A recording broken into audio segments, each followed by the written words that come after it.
Assalamualaikum warahmatullahi wabarakatuh. Nama saya Alesya Syarvina dengan NPM 120404220072. Jadi di video ini saya akan mempresentasikan tugas untuk mata kuliah manajemen Big Data yang tugasnya itu adalah menjelaskan tentang buku Data Science, Concept and Practice, Second Edition by Vijay Kotu and Bala Despen. Nah, jadi di sini saya akan mempresentasikan tentang isi buku tersebut.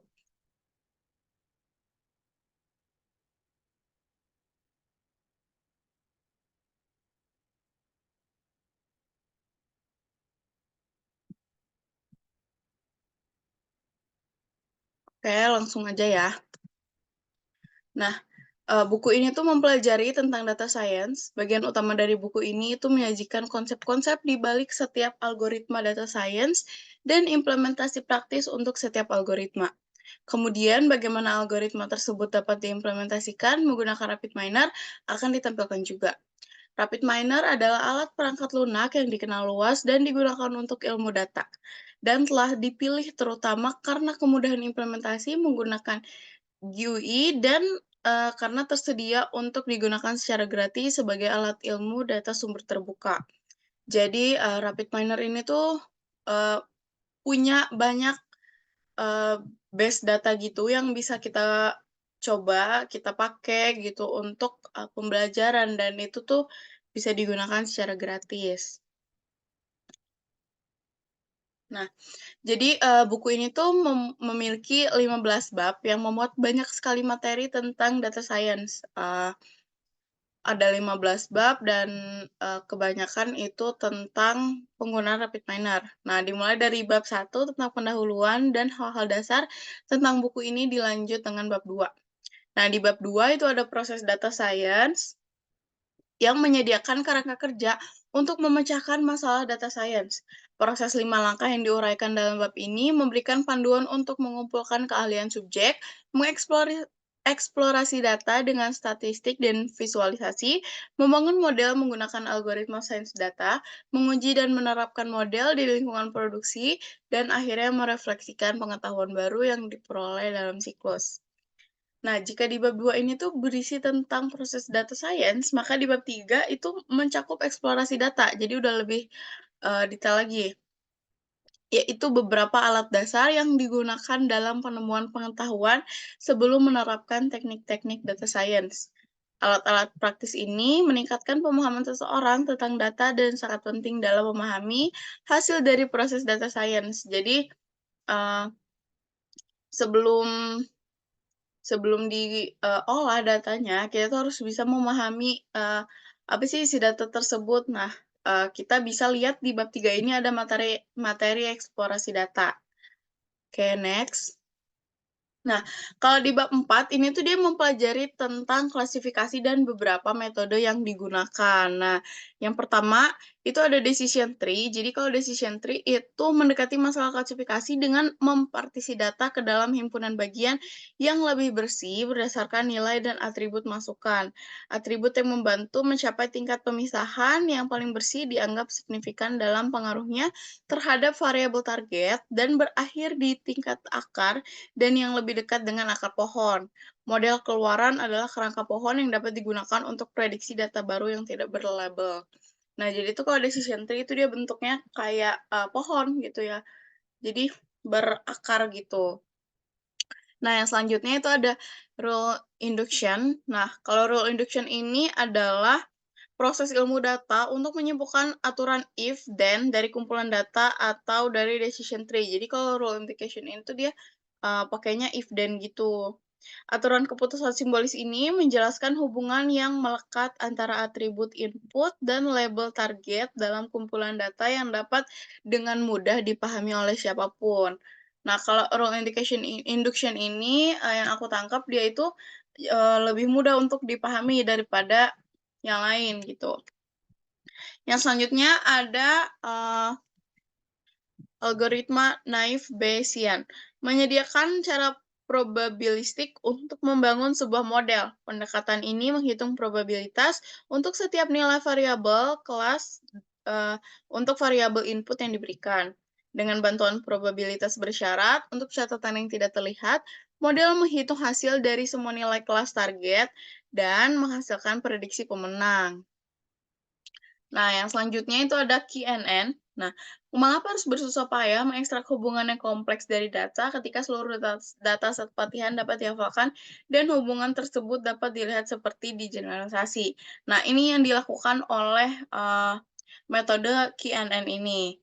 Nah, oleh karena itu, algoritma ini disebut sebagai pembelajar malas, di mana seluruh data set pelatihan dihafalkan sebagai model.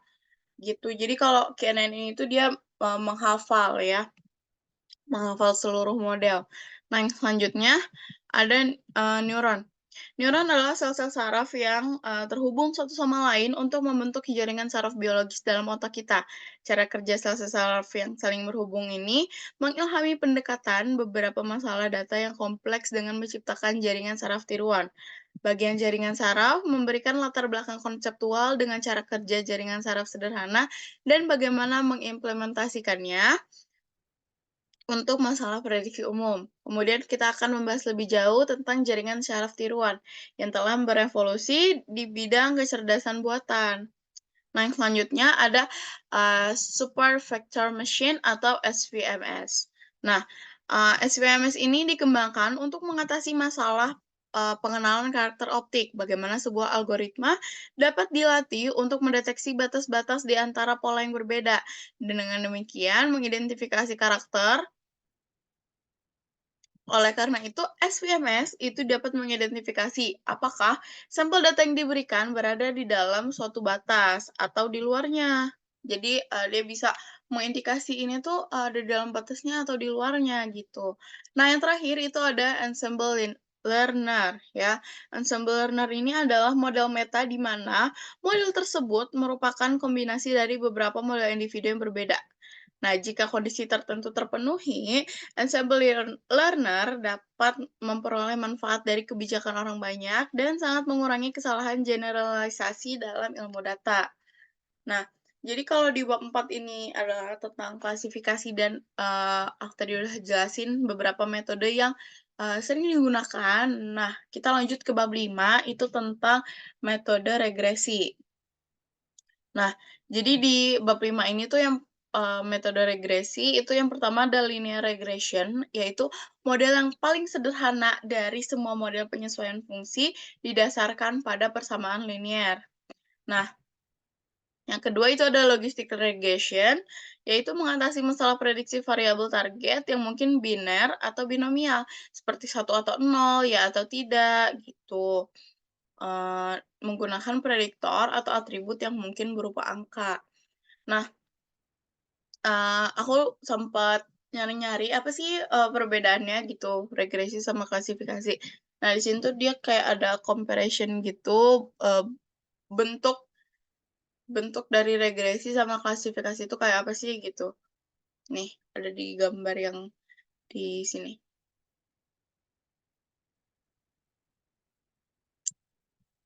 Oke, selanjutnya, nah ada di, bab 6 ya. Nah, bab 6 ini tuh dia, membahas tentang analisis asosiasi, sementara di bab 7 membahas clustering. Nah, analisis asosiasi itu adalah teknik yang digunakan untuk mengidentifikasi pola hubungan antara item dalam satu transaksi dengan item lainnya. Tujuan utamanya adalah untuk menemukan pola pembelian yang sering muncul atau terkait dalam dataset transaksi. Nah, teknik ini tuh sering digunakan dalam industri seperti retail, e-commerce, dan media untuk memahami perilaku konsumen dan hubungan antara produk. Sementara itu, clustering melibatkan pembagian data ke dalam kelompok-kelompok yang memiliki karakteristik serupa. Ini membantu dalam memahami struktur data dan mengidentifikasi kategori yang mungkin tersembunyi dalam data. Di bab 7 juga akan membahas 3 algoritma umum yang menggunakan pendekatan yang berbeda untuk mengidentifikasi pola dalam data. K-means, algoritma pengelompokan DB-scan, dan self-organizing map. Nah, Contoh yang sering, apa ya, dipakai gitu untuk menggambarkan analisis asosiasi adalah ketika sebuah supermarket menemukan bahwa, pembeli popok itu juga biasanya mereka membeli bir, gitu. Nah, dalam analisis asosiasi, kita tuh, di disuruh untuk, mencari pola, pembelian yang sering dilakukan sama konsumen gitu, mengaitkan satu item dengan item lainnya gitu. Teknik ini tuh biasanya, digunakan dalam industri, nah yang tadi dibilang, di retail, e-commerce, dan, media gitu, untuk mengidentifikasi antara produk berdasarkan data pembelian atau perilaku online gitu. Nah, sebagai contoh lagi, dapat digunakan untuk menemukan produk yang sering dibeli bersama di situs belanja online atau untuk merekomendasikan halaman web terkait berdasarkan klik yang, dilakukan oleh pengguna, gitu. Nah, di bab 8 ini ada evaluasi model yang mencakup evaluasi kinerja. Alat-alat yang paling umum digunakan untuk mengevaluasi model klasifikasi seperti matriks kebingungan, kurva erosi, dan diagram pengangkatan dijelaskan di bab 8 ini gitu. Nah, di bab ini juga akan memperkenalkan metode yang umum digunakan untuk menguji kualitas model dalam ilmu data secara alami. Tuh. Sebelumnya, berbagai teknik validasi telah digunakan untuk membagi data menjadi set pelatihan dan pengujian. Nah, ini tuh biasanya di dalam Rapid Miner itu ada data training sama data untuk uji coba gitu, untuk latihan. Nah, jadi ada data training sama ada data latihan gitu. Ada beberapa alat utama yang digunakan untuk menguji kualitas model klasifikasi, yaitu matriks konfusi atau tabel kebenaran, lift charts, kurva ROC atau receiver operator karakteristik, dan area under the curve atau AUC. Nah, lanjut ke bab 9, ini ada text mining yang akan memberikan gambaran rinci tentang bidang penambangan teks dan analisis teks. Bab ini dimulai dengan latar belakang, asal mula text mining, dan memberikan motivasi untuk topik yang menarik ini dengan menggunakan contoh Watson dari IBM. Program komputer pemenang Jeopardy yang dibangun menggunakan konsep dari teks dan data mining. Bab ini memperkenalkan beberapa konsep utama yang penting dalam bidang analisis teks, seperti frekuensi istilah atau term frekuensi dan skor frekuensi dokumen atau dokumen frekuensi. Nah, di bab ini juga membahas cara menambang data tak terstruktur menggunakan algoritma-algoritma yang tersedia dalam buku ini. Kunci untuk menerapkan teknik-teknik ini adalah dengan mengubah data tak terstruktur menjadi format semi terstruktur. Akan diperkenalkan proses 3 langkah tingkat tinggi yang memungkinkan hal ini terjadi. Beberapa alat kunci untuk mentransformasi data tak terstruktur seperti tokenisasi, stemming, pembentukan n-gram, dan penghapusan kata berhenti akan dibahas juga di bab 9 ini. Nah, lanjut ke bab 10. Di sini kita akan membahas deep learning, yaitu kumpulan algoritma yang digunakan untuk membuat representasi abstrak dari data. Algoritma ini sangat berguna dalam pemrosesan gambar, pengenalan suara, iklan online, dan bioinformatika. Nah, di bab ini juga kita akan memahami dasar-dasar deep learning, melihat contoh penggunaannya dalam kehidupan nyata, dan bagaimana mengimplementasikannya untuk melakukan klasifikasi data. Nah, cara mudah untuk menggambarkan, cara kerja deep learning adalah dengan, contoh ini. Jadi untuk membuat sebuah sistem deep learning dapat mengenali sebuah hotdog, kita tuh harus, ngasih tahu 40 juta kali, "Ini hotdog, ini hotdog, ini hotdog," gitu.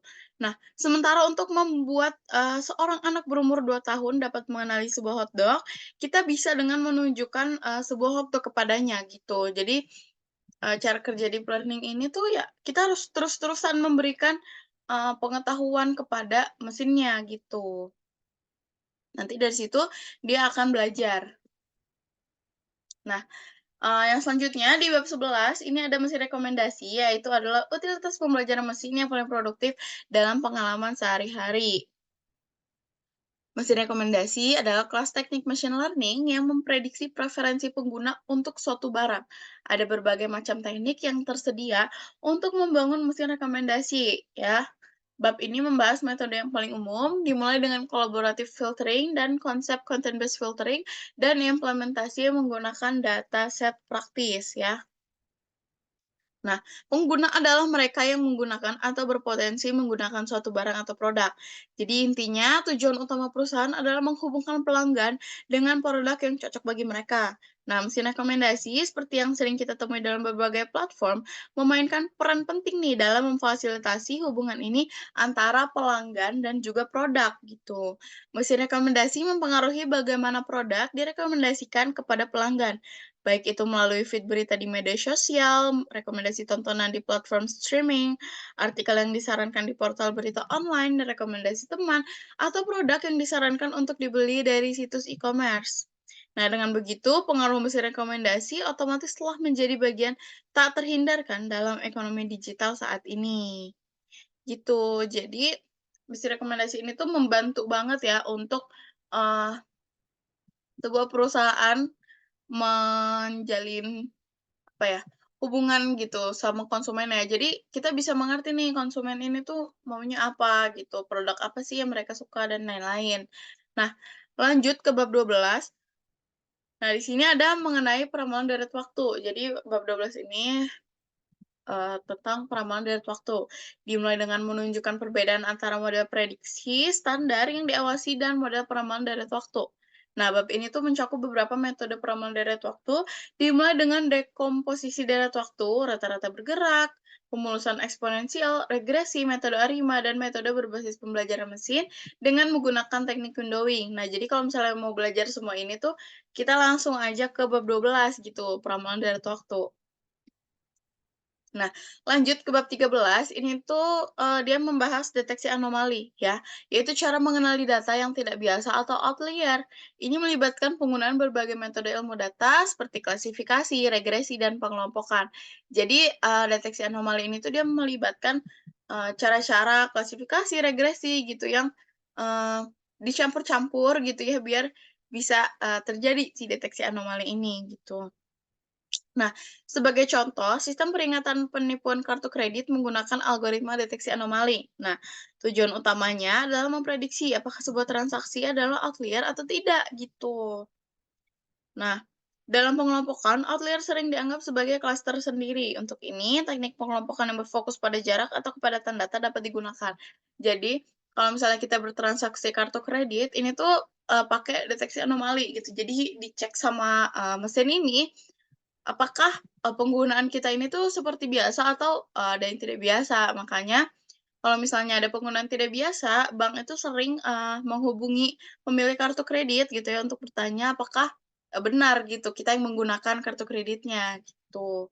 Nah, lanjut ke bab 14, ada fitur selection yang memperkenalkan langkah pra-pemrosesan yang seringkali sangat penting untuk keberhasilan pemodelan prediktif pemilihan fitur.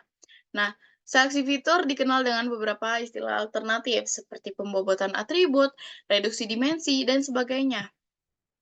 Nah, ada dua gaya utama dalam seleksi fitur. Yang pertama itu menyaring atribut kunci sebelum pemodelan atau gaya filter, atau memilih atribut selama proses pemodelan atau gaya wrapper.